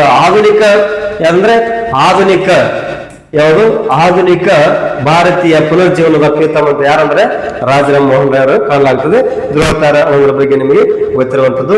ನೆಕ್ಸ್ಟ್ ಇಲ್ಲಿ ನೋಡ್ರಿ, ಮೊಘಲಿಗರು ಅಂದ್ರೆ ಸಾಮಾಜಿಕ ಜಾಗೃತಿಯನ್ನು ಮೂಡಿಸಿದ ಮೊದಲ ಆದ್ಯ ಪ್ರವರ್ತಕರು ಯಾರು ಅಂತಂದ್ರೆ ರಾಜರಾಮ್ ಮೋಹನ್ ರಾಯ್ ಬರ್ತಾರೆ. ಇಲ್ಲಿ ನೋಡ್ರಿ, ಇದ್ರ ಬಗ್ಗೆ ನಾವು ನೋಡಿದಾಗ ಅಂದ್ರೆ ಆಧುನಿಕ ಕಾಲಘಟ್ಟದಲ್ಲಿ ಭಾರತದಲ್ಲಿ ಏನ್ ಮಾಡ್ತಾರೆ ಅಂದ್ರೆ ಸಾಮಾಜಿಕ ಜಾಗೃತಿ ಮೂಡಿಸಿದರಲ್ಲಿ ಯಾರಂದ್ರೆ ರಾಜರಾಮ್ ಮೋಹನ್ ರಾಯ್ ಅವರು ಮೊದಲಿಗರಾಗಿರ್ತಾರೆ. ಇವರನ್ನು ಭಾರತೀಯ ಪುನರ್ಜೀವನದ ಪೀತಮ ಅಂತಾರೆ ಮತ್ತು ಭಾರತೀಯ ಪುನರ್ಜೀವನದ ಧ್ರುವತಾರೆ ಎಂದು ಸಹ ಅಂದ್ರೆ ಕರೆಯಲಾಗಿರುವಂತದ್ದು. ಇಲ್ಲಿ ನೋಡಿ ಇನ್ನೊಂದೇನಂದ್ರೆ ಇವರನ್ನು ಅಂದ್ರೆ ರಾಜರಾಮ್ ಮೋಹನ್ ರಾಯ್ ಅಂದ್ರೆ ಭಾರತದ ಪುನರ್ಜೀವನದ ಪೀತಮನೆಂದು ಮೊದಲಿಗೆ ಕರೆದವರು ಯಾರು ಅಂತ ಇದೆ. ಯಾರಂದ್ರೆ ಭಾರತದ ಪುನರ್ಜೀವನದ ಪೀತಮನಂತ ಎಂದು ಕರೆದವರು ಯಾರಂದ್ರೆ ಯಾರು ರವೀಂದ್ರನಾಥ್ ಠಾಗೂರ್ ಅವರು ಬರುವಂತದ್ದು ನಾವು ಇಲ್ಲಿ ಕಾಣ್ತೀವಿ. ನೆಕ್ಸ್ಟ್ ಇವರ ಜನನ ಮತ್ತು ಇವರ ಒಂದು ಕುಟುಂಬ ಫ್ಯಾಮಿಲಿಗೆ ಸಂಬಂಧಪಟ್ಟಂತೆ ನೋಡಿದಾಗ ಅಂದ್ರೆ ಇವರ ಒಂದು ಕುಟುಂಬ ಮೂಲ ಅಂದ್ರೆ ಎಷ್ಟಂದ್ರೆ ಜನನ 1772 ಬರ್ತದ. ರಾಜನಗರ ಬಂಗಾಳ. ತಂದೆ ರಾಮ್ ಕಾಂತಮ್ಮ ರಾಯ್, ತಾಯಿ ಅಂದ್ರೆ ತಾರಿಣಿ ದೇವಿ ಬರುವಂತದ್ದು ನಾವು ಇಲ್ಲಿ ಕಾಣ್ತೀವಿ. ನೆಕ್ಸ್ಟ್ ಮುಂದುವರೆದ ಭಾಗವಾಗಿ ನೋಡೋಣ. ಇವರಿಗೆ ಪಾಂಡಿತ್ಯ, ಯಾಕಂದ್ರೆ ರಾಜರಾಮ್ ಮೋಹನ್ ರಾಯ್ ಅಂದ್ರೆ ಸಾಮಾಜಿಕ ಸುಧಾರಣೆಯಲ್ಲಿ ಮೊದಲು ಕಾರ್ಯಕರ್ತರಾಗಿರ್ತಾರೆ. ಮತ್ತು ಅದರ ಜೊತೆ ಅಂದ್ರೆ ಇವ್ರು ಏನ್ ಮಾಡ್ತಾರೆ, ಪಾಂಡಿತ್ಯ ಅಂದ್ರೆ ಇವರು ಏನಂದ್ರೆ ನಾಲೆಜ್ ಪಡೆದುಕೊಂಡಿರುವಂತದ್ದು ಕಾಣುತ್ತೆ. ಯಾವ್ಯಾವ ಭಾಷೆಯಲ್ಲಿ ಯಾವ್ಯಾವ ಧರ್ಮದಲ್ಲಿ ಅನ್ನೋದ್ರ ಬಗ್ಗೆ ಇಲ್ಲಿ ನೋಡ್ತೀವಿ. ಇವ್ರೇನಂದ್ರೆ ಕೇವಲ ಒಂದು ಭಾಷೆಯನ್ನ ಕಲ್ತಿಲ್ಲ. ಇವರೇನಂದ್ರೆ ಬಹುಭಾಷಾ ಮತ್ತು ಬಹುಧರ್ಮ, ಒಂದೇ ಧರ್ಮ ಅಲ್ಲ ಹಲವಾರು ಧರ್ಮದ ಬಗ್ಗೆ ಏನಂದ್ರೆ ಆಳವಾದಂತ ರೀತಿಯಲ್ಲಿ ಜ್ಞಾನವನ್ನು ಹೊಂದಿರುವಂತ ವ್ಯಕ್ತಿ ಯಾರು ಅಂತಂದ್ರೆ ರಾಜರಾಮ್ ಮೋಹನ್ ರಾಯ್ ಬರ್ತಾರೆ. ಇಲ್ಲಿ ನೋಡ್ರಿ, ರಾಮ್ ಮೋಹನ್ ರಾಯ್ ಇವ್ರೇನಂದ್ರೆ ಹಲವಾರು ಭಾಷೆಗಳಲ್ಲಿ ಅಪಾರವಾದಂತಹ ಜ್ಞಾನಿಗಳಾಗಿದ್ದರು. ಅದರ ಜೊತೆಗೆ ಅಂದ್ರೆ ಹಿಂದೂ, ಮುಸ್ಲಿಂ, ಕ್ರೈಸ್ತ, ಸೂಫಿ ಪಂಥಗಳ ಬಗ್ಗೆ ಅಂದ್ರೆ ಆಳವಾದ ಸ್ಟಡಿ ಮಾಡಿರುವಂತ ವ್ಯಕ್ತಿ ಆಗಿರ್ತಾರೆ ಯಾರು ರಾಜರಾಮ್ ಅವರು. ಅಂದ್ರೆ ಇವೆಲ್ಲ ಭಾಷೆಗಳ ಬಗ್ಗೆ ನಿಮ್ಗೆ ಏನಂದ್ರೆ ಕೆಲವು ಹೇಳಿಕೆ ರೂಪದಲ್ಲಿ ಸಹ ಏನಾದ್ರು ಕೇಳಬಹುದು. ಯಾಕಂದ್ರೆ ಇಲ್ಲಿ ಗೌರ್ಮೆಂಟ್ ಟೆಕ್ಸ್ಟ್ ಬುಕ್ ಆಗಿರೋದ್ರಿಂದ ಇಲ್ಲಿ ಈಗಾಗಲೇ ಅಂದ್ರೆ ಅರಬಿಕ್ ಭಾಷೆಯಲ್ಲಿ ಜ್ಞಾನ, Persian, English, French, Latin, Greek ಇಬ್ಬರು. ಯಾಕಂದ್ರೆ ಒಂದು ಭಾಷೆಯನ್ನು ನಾವು ಕರೆಕ್ಟ್ ಆಗಿ ಪಡ್ಕೊಳ್ಳೋದಂತ ನಾಲೆಜ್ ಇರೋದು. ನೋಡ್ರಿ, ಇಷ್ಟು ಭಾಷೆ ಅಂದ್ರೆ 1, 2, 3, 4, 5, 6, 7 ಒಟ್ಟು 7 ಭಾಷೆಯಲ್ಲಿ ಏನಂದ್ರೆ ಇವರೇನಾಗಿದ್ದಾರೆ ಜ್ಞಾನಿಗಳಾಗಿರುವಂತದ್ದು ನಾವು ಕಾಣಲಾಗ್ತದೆ. ಮತ್ತು ಅದ್ರ ಜೊತೆ ಅಂದ್ರೆ ಇವರು ಬಹುಧರ್ಮೀಯ ಅಂದ್ರೆ ಇದ್ರ ಬಗ್ಗೆ ಅಂದ್ರೆ ಇತರೆ ಧರ್ಮದ ಬಗ್ಗೆ ಏನಾದ್ರೆ ಪರಿಪೂರ್ಣವಾದಂತ ನಾಲೆಜ್ ಅನ್ನು ಪಡೆದಿರ್ತಾರೆ. ಅಂದ್ರೆ ಹಿಂದೂ ಧರ್ಮದ ಬಗ್ಗೆ, ಇಸ್ಲಾಂ ಧರ್ಮದ ಬಗ್ಗೆ ಮತ್ತು ಕ್ರೈಸ್ತ ಧರ್ಮದ ಬಗ್ಗೆ ಮತ್ತು ಸೂಫಿ ಪಂಥಗಳ ಬಗ್ಗೆ ಇಲ್ಲಿ ಆಳವಾದಂತ ನಾಲೆಜ್ ಅನ್ನು ಡೆಪ್ತ್ ಆಗಿ ನಾಲೆಜ್ ಅನ್ನು ಪಡೆದುಕೊಂಡಿರ್ತಾರೆ. ಇವು ಏನಂದ್ರೆ ಭಾಷೆಗಳ ಬಗ್ಗೆ, ಧರ್ಮದ ಬಗ್ಗೆ ಮಾಹಿತಿ ನಿಮಗೆ ಬೇಕಾಗ್ತದೆ.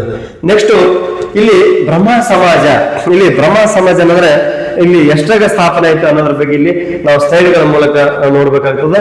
ಇಲ್ಲಿ ಎಷ್ಟಂದ್ರೆ ಇಲ್ಲಿ ಬ್ರಹ್ಮ ಸಮಾಜದಲ್ಲಿರುವಂತಹ ಒಂದು ಕಾಲಗ್ರಹ ಆತ್ಮೀಯ ಸಭಾ ಸ್ಥಾಪನೆ ಯಾವಾಗ, ಆತ್ಮೀಯ ಸಭಾ ಸ್ಥಗಿತ ಆಗಿರುವಂತದ್ದು ಬ್ರಹ್ಮ ಸಭಾ ಅನ್ನೋದ್ರ ಬಗ್ಗೆ ನೋಡ್ಲಾಗ್ತದೆ. ಅಂದ್ರೆ 1814ರಲ್ಲಿ ಆತ್ಮೀಯ ಸಭೆ ಏನಂದ್ರೆ ಸ್ಥಾಪನೆ ಆಯ್ತು. ಅಂದ್ರೆ ಇದೇನ್ ಮಾಡ್ತಾರೆ ಅಂದ್ರೆ ರಾಜರಾಮ್ ಮೋಹನ್ ಅವರು ಆತ್ಮೀಯ ಸಭಾ ಸಂಸ್ಥೆಯನ್ನು ಏನ್ ಮಾಡ್ತಾರ ಇಲ್ಲಿ ಸ್ಥಾಪನೆ ಮಾಡಲಾಗ್ತದೆ. ಆಮೇಲೆ ಇದು ಆತ್ಮೀಯ ಸಭೆ ಏನ್ ಮಾಡ್ತದ ಸ್ಟಾಪ್ ಆಗ್ತದ, ಅಂದ್ರೆ ಸ್ಟಾಪ್ ಆಗುವಂತದ್ದು ನಾವು ಕಾಣ್ತೀವಿ. ಎಷ್ಟಂದ್ರೆ 1919ರಲ್ಲಿ ಅಂದ್ರೆ ಸ್ಥಾಪನೆ ಆಗ್ತದೆ. ಇದೇನಂದ್ರೆ ಆತ್ಮೀಯ ಸಭಾ ಸಂಸ್ಥೆಗಳ ಚಟುವಟಿಕೆಗಳು ಈ ವೇಳೆಗೆ ಏನಂದ್ರೆ ಸ್ಥಗಿತಗೊಂಡಿರುವಂತದ್ದು ನಾವು ಕಾಣಲಾಗ್ತದೆ. ನೆಕ್ಸ್ಟ್ ಏನಂದ್ರೆ ಇಲ್ಲಿ ಬ್ರಹ್ಮ ಸಮಾಜ, ಅಂದ್ರೆ ಈ ಬ್ರಹ್ಮ ಸಮಾಜ ಅಂದ್ರೆ 1828ರಲ್ಲಿ ಬ್ರಹ್ಮ ಸಮಾಜ ಸ್ಥಾಪನೆ ಆಗ್ತದೆ. ಇಲ್ಲಿ ಅಂದ್ರೆ ಕಲ್ಕತ್ತಾದಲ್ಲಿ ಸ್ಥಾಪನೆ ಆಗಿರುವಂತದ್ದು ನಾವು ಕಾಣ್ತೀವಿ. ಇಲ್ಲಿ ಕಲ್ಕತ್ತಾದಲ್ಲಿ ಬ್ರಹ್ಮ ಸಮಾಜ ಸ್ಥಾಪಿಸಲಾಯ್ತು. ಮುಂದೆ ಇದೇನಪ್ಪ ಅಂದ್ರೆ ಇಲ್ಲಿ ಬ್ರಹ್ಮ ಸಮಾಜ ಫಸ್ಟ್ ಏನಿರ್ತದ, ಬ್ರಹ್ಮ ಸಮಾಜ ಇದ್ದದ್ದು ಏನಾಗ್ತದ ಬ್ರಹ್ಮ ಸಮಾಜ, ಬ್ರಹ್ಮ ಸಮಾಜ, ಬ್ರಹ್ಮ ಸಭಾ ಇದ್ದಿದ್ದು ಬ್ರಹ್ಮ ಸಮಾಜ ಅನ್ನೋಂಥದ್ದು ಏನಂದ್ರೆ ಮರಣಾಂಕಣ ಆಗಿರುವಂತದ್ದು ನಾವು ಇಲ್ಲಿ ಕಾಣ್ತೀವಿ. ನೆಕ್ಸ್ಟ್ ಇಲ್ಲಿ ಅವರ ಒಂದು ಈಗಾಗಲೇ ಹೇಳಿದ್ರು ಅಂದ್ರೆ ರಾಜರಾಮ್ ಮೋಹನ್ ರಾಯ್ ಏನಪ್ಪ ಒಂದು ಪೂರ್ವ ಚಿಂತನೆಗಳು ಮತ್ತು ಪಶ್ಚಿಮ ವೈಚಾರಿಕತೆ ಅನ್ನೋದ್ರ ಬಗ್ಗೆ ನಿಮಗೆ ಈಗಾಗಲೇ ನೋಡಿದ್ರಲ್ಲ, ಒಂದು ಪ್ರಶ್ನೆ ಸಹ ಏನು ಕೇಳಿದ್ವಿ. ಈ ಒಂದು ಸೇರಿಗೆ ರೂಪದಲ್ಲಿ ಇರುವಂತ ಒಂದು ಪ್ರಶ್ನೆಯನ್ನು ನಾವು ಕೇಳಿರುವಂತದ್ದು ಕಾಣಲಾಗ್ತದೆ. ಅಂದ್ರೆ ಇಲ್ಲಿ ಪೂರ್ವ ಚಿಂತನೆ ಮತ್ತು ಪಶ್ಚಿಮದ ವೈಚಾರಿಕೆ ಅಂದ್ರೆ ಇಲ್ಲಿ ಇಂಗ್ಲಿಷ್ ಭಾಷೆ ಮತ್ತು ಪಾಶ್ಚಿಮಾತ್ಯರ ವೈಚಾರಿಕತೆಯಿಂದ ಅವ್ರು ಏನ್ ಮಾಡ್ತಾರೆ ಅಂದ್ರೆ ಆಳವಾಗಿ ಏನಂದ್ರೆ ಪ್ರಭುರಾಗಿದ್ದಿರುವಂತದ್ದನ್ನು ನಾವು ಕಾಣಲಾಗ್ತದೆ. ಮತ್ತು ಅದೇ ರೀತಿಗೆ ರಾಜರಾಮ್ ಮೋಹನ್ ರಾಯ್ ಅವರು ಪೂರ್ವ ಮತ್ತು ಪಶ್ಚಿಮ ಚಿಂತನೆಗಳ ಸಮನ್ವಯದ ಪ್ರತಿನಿಧಿ ಆಗಿರುವಂತದ್ದನ್ನು ನಾವು ಇಲ್ಲಿ ಕಾಣಲಾಗ್ತದೆ. ಈ ರೀತಿಯಿಂದ ಇವರು ತಮ್ಮದಾದಂತ ರೀತಿಯಲ್ಲಿ ಅಂದ್ರೆ ಬ್ರಹ್ಮ ಸಮಾಜ ಹಿಂದೂ ಸಮಾಜದ ಮೇಲೆ ಆಳವಾಗಿ ಪ್ರಭಾವ ಬೀರಿರುವಂತದ್ದು ನಾವು ಕಾಣಲಾಗ್ತದೆ. ಇದೇ ನೋಡ್ರಿ ಅದೇ ಪ್ರಶ್ನೆಗೆ ಸಂಬಂಧಪಟ್ಟಂದ್ರೆ ಕಾನೂನು ಕ್ರಮದಲ್ಲಿ ಈಗಾಗಲೇ ಸ್ಲೈಡ್ ಅನ್ನು ನಿಮಗೆ ತೋರಿಸಿದ್ವಿ. ಈ ಕಾನೂನು ಕ್ರಮದಲ್ಲಿ ಜೋಡಿಸಿ ಅಂತ ಇದೆ. ಇಲ್ಲಿ ನೋಡ್ರಿ ಆತ್ಮೀಯ ಸಭಾ, ಬ್ರಹ್ಮ ಸಮಾಜ, ಆತ್ಮೀಯ ಸಭಾ ಸ್ಥಗಿತ ಅಂತೇಳಿ ಇಲ್ಲಿ ಸಮಾಜಗಳನ್ನ ಈ 3 ಸಮಾಜಗಳನ್ನ ಬಂದ್ರೆ ಸರಿಯಾದ ಕಾಲಕ್ರಮದಲ್ಲಿ ಜೋಡಿಸಿರಿ ಅನ್ನೋದ್ ರೀತಿಯಲ್ಲಿ ನಾವು ನೋಡಲಾಗ್ತದೆ. ಇಲ್ಲಿ ನೋಡ್ರಿ ಇದರಲ್ಲಿ A 2-1-3 B 1-3-2 C 3-2-1 D 2-3-1 ಇದು ಯಾಕಂದ್ರೆ ಈಗ ಆನ್ಸರ್ಗಳು ಸಹ ನಾನು ತಮ್ಮೆಲ್ಲರಿಗೆ ತೋರಿಸಿರುವಂತದ್ದು ನಾವು ಕಾಣ್ತೀವಿ. ಯಾವ ಆನ್ಸರ್?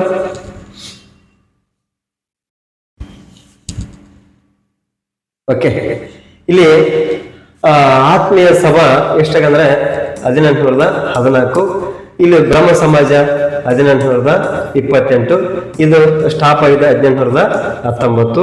ಇಲ್ಲಿ ನೋಡ್ರೆ ಫಸ್ಟಿಗೆ ಯಾವ್ದಂದ್ರೆ ಇಲ್ಲಿ ಆನ್ಸರ್ ನೇರವಾಗಿ 1, ಆಮೇಲೆ ನೆಕ್ಸ್ಟ್ ಅಂದ್ರೆ 3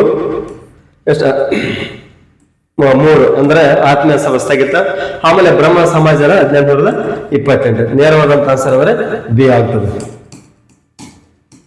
ಓಕೆ, ಮುಂದುವರೆದ ಭಾಗಕ್ಕೆ ನೋಡೋಣ. ನೆಕ್ಸ್ಟ್ ಈ ಬ್ರಹ್ಮ ಸಮಾಜವನ್ನು ಮುಂದುವರಿಸಿದಂತ ವ್ಯಕ್ತಿಗಳು, ಯಾಕಂದ್ರೆ ಬ್ರಹ್ಮ ಸಮಾಜ ಅಂದ್ರೆ ಅಲ್ಲಿ ಇತರೆ ನಾಯಕರು ಅವರಿಗೆ ಬೆಂಬಲವಾಗಿ ಇದ್ರು.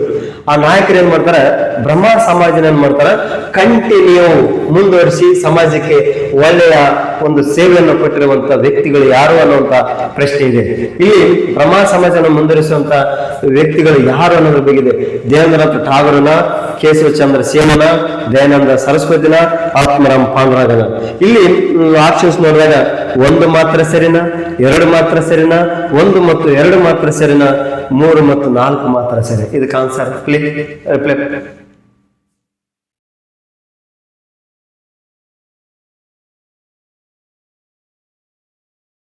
ಓಕೆ, ಇಲ್ಲಿ ದೇವೇಂದ್ರನಾಥ ಠಾಗೂರು ಇವರು ಬರ್ತಾರೆ ಮತ್ತು ಕೇಶವ ಚಂದ್ರ ಸೇನ ಬರ್ತಾರೆ.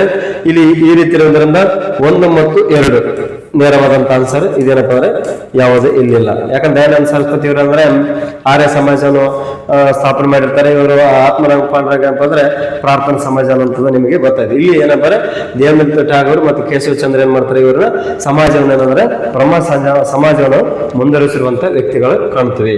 ನೆಕ್ಸ್ಟ್ ಇಲ್ಲಿ ರಾಜ ಎಂಬ ಇದು ನೇರವಾದಂತ ಒಂದು ಪ್ರಶ್ನೆಯನ್ನು ಕಾಣ್ತೀವಿ. ರಾಜ್ಯ ಎಂಬ ಬಿರುದನ್ನು ರಾಮ್ ಮೋಹನ್ ರಾಯ್ ಅವರಿಗೆ ನೀಡಿದವರು ಯಾರು ಅಂತೇಳಿ. ಯಾಕಂದ್ರೆ ನಾವು ಇಲ್ಲಿವರೆಗೆ ಏನಂದ್ರೆ ರಾಜರಾಮ್ ಮೋಹನ್ ರಾಯ್ ಅಂತ ಅಂತವಲ್ಲ, ಅದು ಅಂದ್ರೆ ಹೆಸರಿಗಿಂತ ಮೊದಲು ಬಂದಂತದ್ದು ರಾಜ ಎಂಬ ಒಂದು ಪದವನ್ನು ಯಾವ ಚಕ್ರವರ್ತಿ ನೀಡ್ಯಾರ ಅನ್ನೋಂತ ಒಂದು ಪ್ರಶ್ನೆ ಕಾಣ್ತಾರೆ. ಇಲ್ಲಿ ಬ್ರಿಟಿಷ್ ಸರ್ಕಾರನ, ಬಂಗಾಳ ನವಾಬನ ಮತ್ತು ಮೊಘಲ ಚಕ್ರವರ್ತಿನ, ಈಸ್ಟ್ ಇಂಡಿಯಾ ಕಂಪನಿ ಅಂತ ಇದೆ. ಇದಕ್ಕೆ ಆನ್ಸರ್ ನೋಡ್ರಿ ಮತ್ತು ಚಿತ್ರಸೇನ ಅವರ ನಾವು ಕೊಟ್ಟಿದ್ದೀನಿ ನಿಮಗೆ. ಯಾರು? ಮೊಘಲ್ ಚಕ್ರವರ್ತಿ ಯಾರಪ್ಪ ಅಂದ್ರೆ ಯಾರು? ಬಾದ್ಶಾ. ಯಾರು ಬಾದ್ಶಾ ಏನಪ್ಪ ಅಂದ್ರೆ ಇವರು ಬರ್ತಾರೆ. ಯಾರು? ಮೊಘಲ್ ಚಕ್ರ. ಅಂದ್ರೆ ಇಲ್ಲಿ ರಾಮಮೋಹನ್ ರಾಯ್ ಅವರಿಗೆ ರಾಜ ಎಂಬ ಪದವನ್ನು ರಾಜ ಅಂತೇಳಿ ಬಿರುದನ್ನು ನೀಡಿದಂತ ವ್ಯಕ್ತಿ ಯಾರಪ್ಪ ಅಂದ್ರೆ ಮೊಘಲ್ ಚಕ್ರವರ್ತಿ ಯಾರ? ಬಾದ್ಶಾ. ನೆಕ್ಸ್ಟ್ ಮುಂದುವರೆದವಾಗ ನೋಡೋಣ. ಈ ಕೆಳಗಿನ ಗಳಲ್ಲಿ ಯಾವುದು ಬ್ರಹ್ಮ ಸಮಾಜದ ಉದ್ದೇಶವಾಗಿರಲಿಲ್ಲ? ಅಂದ್ರೆ ಬ್ರಹ್ಮ ಸಮಾಜದ ಉದ್ದೇಶವಾಗಿರಲಿಲ್ಲ ಅನ್ನೋದ್ರ ಬಗ್ಗೆ ಕೇಳಲಾಗಿದೆ. ಇಲ್ಲಿ ನಮಗೆ ಬ್ರಹ್ಮ ಸಮಾಜದ ಒಂದು ಉದ್ದೇಶ ಅದರಲ್ಲಿ ಏನಾಗಿತ್ತು ಅನ್ನೋದ್ರ ಬಗ್ಗೆ ನೋಡಿದಾಗ ಮೂಢನಂಬಿಕೆಗಳ ನಿರ್ಮೂಲನ, ಸಾಮಾಜಿಕ ಸುಧಾರಣೆನ, ಜಾತಿ ವ್ಯವಸ್ಥೆಯ ಬಲಪಡಿಸುವಿಕೆನ, ಏಕ ದೇವತಾವಾದದ ಪ್ರಚಾರನಂತಿದೆ. ಇದಕ್ಕೆ ಆನ್ಸರ್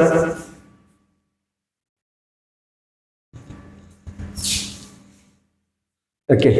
ಇಲ್ಲಿ ಏನಂದ್ರೆ ಮೇನ್ ಇರುವಂತ ಬ್ರಹ್ಮ ಸಮಾಜ ಉದ್ದೇಶ ಅಂದ್ರೆ ಮೂಢನಂಬಿಕೆಗಳನ್ನು ನಿರ್ಮೂಲನೆ ಮಾಡುವಂತ ಕಾಣ್ತೀವಿ, ಸಾಮಾಜಿಕ ಸುಧಾರಣೆಯನ್ನು ಮಾಡುವಂತ ಕಾಣ್ತೀವಿ. ಬಟ್ ದೇವರು ಅಂದ್ರೆ ಒಂದೇ ದೇವರನ್ನ ಪೂಜೆ ಮಾಡ್ರ ಅನ್ನೋಂಥದ್ದು ನಾವು ಕಾಣಲಾಗ್ತದೆ. ಇಲ್ಲಿ ಜಾತಿ ವ್ಯವಸ್ಥೆ ಬಗ್ಗೆ ಏನಂದ್ರೆ ಯಾವುದೇ ರೀತಿಯಲ್ಲಿ ಬಲಪಡಿಸೋದಿಲ್ಲ. ಇದು ಅಂದ್ರೆ ಉದ್ದೇಶವಾಗಿಲ್ಲ ಅಂತಂದ್ರೆ ಈ ಉದ್ದೇಶ ಈ ಬ್ರಹ್ಮ ಸಮಾಜದ ಆಗಿರ್ಲಿಲ್ಲ ಅನ್ನುವಂಥದ್ದು ನಾವು ನೇರವಾದಂತ ಆನ್ಸರ್ ಕಾಣ್ತೀವಿ. ನೆಕ್ಸ್ಟ್ ಇಲ್ಲಿ ಕೆಳಗಿನಲ್ಲಿ ಯಾವುದು ರಾಜರಾಮ್ ಮೋಹನ್ ರಾಯರ ಕೊಡುಗೆಯಾಗಿದೆ ಅನ್ನುವಂಥದ್ದು ನಾವು ಕಾಣ್ತೀವಿ. ಅವರ ಒಂದು ಕಾಂಟ್ರಿಬ್ಯೂಷನ್ ಏನು, ಒಂದು ಸಮಾಜಕ್ಕೆ ಅವರು ಏನು ಕೊಟ್ಟಾರ ಅನ್ನೋದ್ರ ಬಗ್ಗೆ ನೋಡಿದಾಗ ಏನಂದ್ರೆ ಇಲ್ಲಿ ಒಂದೊಂದು ಸತಿ ಪದ್ಧತಿಯ ನಿರ್ಮೂಲನೆಗೆ ಹೋರಾಟ ಮಾಡ್ಯಾರ, ಮತ್ತು ಇಂಗ್ಲಿಷ್ ಶಿಕ್ಷಣದಕ್ಕೆ ಬೆಂಬಲ ನೀಡ್ಯಾರ, ಅಥವಾ ವೇದಾಂತ ಕಾಲೇಜಿನ ಸ್ಥಾಪನೆ ಮಾಡ್ಯಾರ ಅನ್ನುವಂಥದ್ದು ಕಾಣಲಾಗ್ತದೆ. ಈ ಕೆಳಗಿನ ಸಂಕೇತಗಳನ್ನು ಬಳಸಿ ಸರಿಯಾದ ಉತ್ತರವನ್ನು ಆಯ್ಕೆ ಮಾಡಿರ ಅನ್ನುವಂಥದ್ದು ನಾವು ಕಾಣುತ್ತೀವಿ. ಇಲ್ಲಿ ಆಪ್ಷನ್ಸ್ ಎ 1 ಮತ್ತು 2 ಮಾತ್ರನ, ಬಿ 2 ಮತ್ತು 3 ಮಾತ್ರನ, ಸಿ 1 ಮತ್ತು 3 ಮಾತ್ರನ, ಡಿ 1, 2, 3 ಮಾತ್ರನ. Answer please.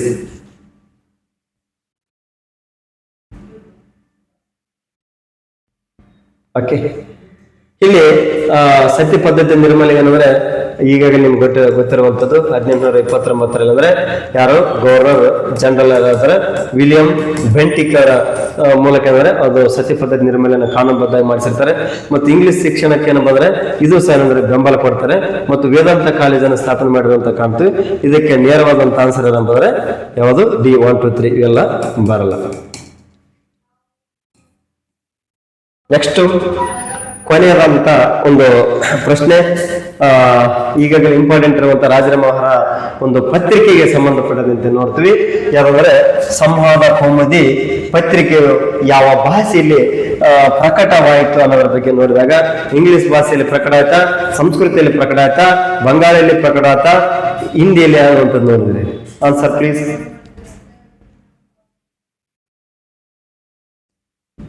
ಓಕೆ. ಇಲ್ಲಿ ಇಂಗ್ಲಿಷ್ ಅಲ್ಲ, ಸಂಸ್ಕೃತ ಅಲ್ಲ, ಹಿಂದಿ ಅಲ್ಲ, ಯಾವ್ದಂದ್ರೆ ಬಂಗಾಳಿ ಅಂತ ನೋಡ್ತೀವಿ. ಇವಾಗ ಇದರೆಲ್ಲ ಮಾಹಿತಿಯನ್ನು ಏನಪ್ಪ ಅಂದ್ರೆ ಎಕ್ಸ್ಪ್ಲೇನ್ ರೂಪದಲ್ಲಿ ಏನಂದ್ರೆ ಇಲ್ಲಿ ನೋಡೋಣ. ನೋಡ್ರಿ, ಭಾರತೀಯ ಸಾಮಾಜಿಕ ಧಾರ್ಮಿಕ ಸುಧಾರಣೆ ಚಳವಳಿ ಅಂತಂದ್ರೆ 19ನೇ ಶತಮಾನದಲ್ಲಿ ನಾವು ಕಾಣಲಾಗ್ತದೆ.